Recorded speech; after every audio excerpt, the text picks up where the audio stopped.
Hi, my name is Elder Lane, and I serve Elmwood United Presbyterian Church because God has been awesome to my family. I've grown up seeing my parents and grandparents serve the church, and it just seems like serving the Lord and His people is in my DNA.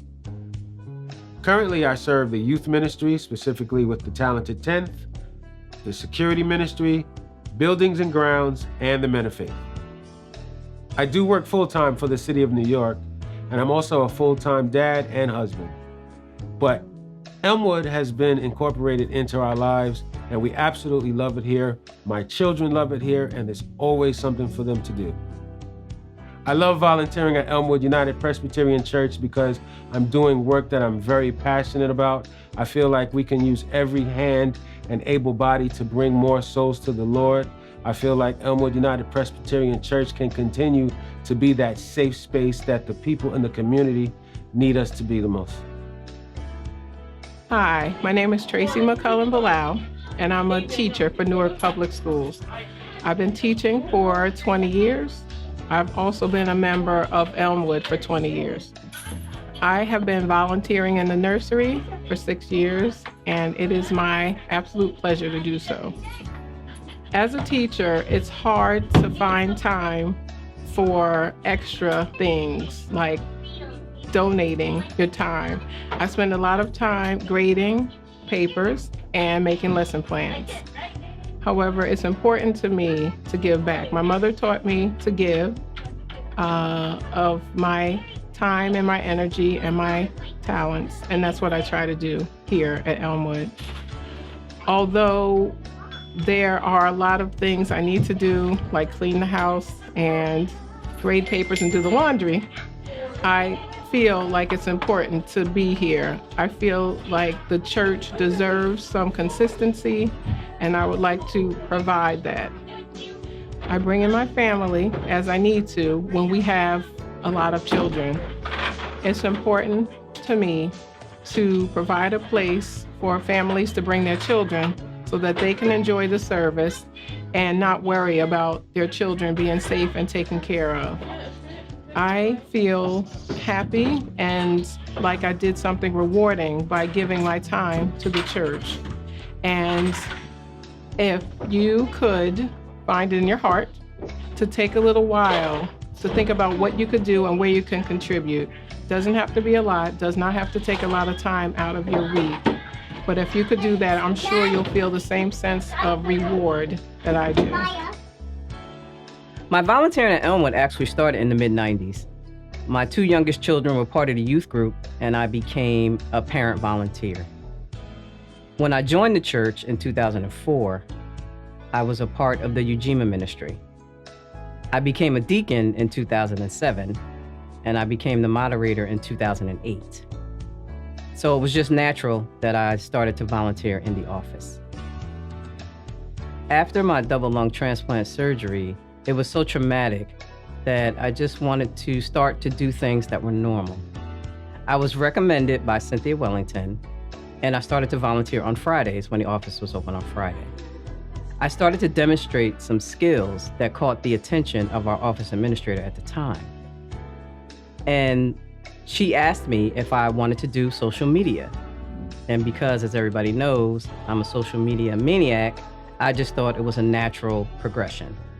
So I took over the Facebook page, the Instagram page, and the Twitter page. And I would like to say that I think I do a pretty good job. I was so grateful and blessed that God had given me a second chance at life with this lung transplant. And I just wanted to do something. I wanted to do something meaningful with my life. So when the opportunity at volunteering in the office at Elmwood, I jumped at the chance. Some of the obstacles that come in my way are my health challenges. Lung transplant is not a cure. It comes with its own sets of issues. And I had actually gotten sick to the point where I couldn't work in the office for about 9 months. And I was miserable. I couldn't do anything. So when I was able to come back, I came back with vigor and enthusiasm that I never had before. I believe that all of us are put here to serve. And part of my serving is giving of my time. I give a lot of my time through the deacon board, through Water Walking Women, through Ujima, through the office, and anywhere else that's needed. And I believe you can too. So give wherever you can give, whether it's your time, your talent, or your treasure. You know, I was asked to volunteer as a church treasurer several times by my very best friend, Val Best. And each time I had given her a very strong no. Managing anybody's money is a great responsibility, and I certainly didn't want to be in charge of the church's finances. So I kept turning her down. She kept asking, but I kept turning her down. I'm a proponent of self-talk. And in one of those conversations, I'm saying to myself, well, okay, Mary, your church needs you. You can either be part of the problem, or you can join ranks with other members of the church and be part of the solution. Plus, I thought, okay, nobody on session really knows me. I don't have any background in accounting. And there's a pretty good chance that they won't vote for me. So it was a win-win for me, and I said yes. Well, I was very, very wrong. They voted me as treasurer. The rest is history. And as they say, humans make plans, the universe laughs. But what's important is, what do I get from volunteering?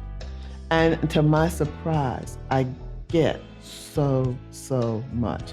First of all, it was an incredibly steep learning curve. So it knocked a lot of the rust off of my brain, because I had been relaxing, I had been re-energizing, but I wasn't doing any deep thinking. It gave me a great sense of satisfaction. Every time we did something that worked, every time we did something that was right, there was such a sense of accomplishment. I learned an awful lot. Sometimes I'm asked, what are the obstacles to volunteering? And for me, it's a pretty short answer. I'm a retired woman, so my time is my own. I can manage whatever obstacles might come up. I'm not at the church every day, so that I am able to schedule my appointments, to schedule things that I need to do on the off days. And in the event that I can't do that, I just take some time off. You know, people wonder, what's the importance of giving back to the church? You know, when I was brought up in the church gave so much to the congregants. As a child, it's the first place I learned public speaking. It's the first place I learned memorization. It was the first place I learned leadership skills as I worked through youth groups and led certain things. So it was a great proving ground. So now to be an adult and to give back to that, I think the church is still an institution that young people, middle-aged people, old people can gain a lot from. I think that we need to do everything we can to support this institution. And I can say firsthand that the people of Elmwood have certainly done that from a financial standpoint. They have stepped up, they have been very generous, and I hope that they know that I have tried my very best to be a good steward of their money. If you're going to give to anything, start with your church.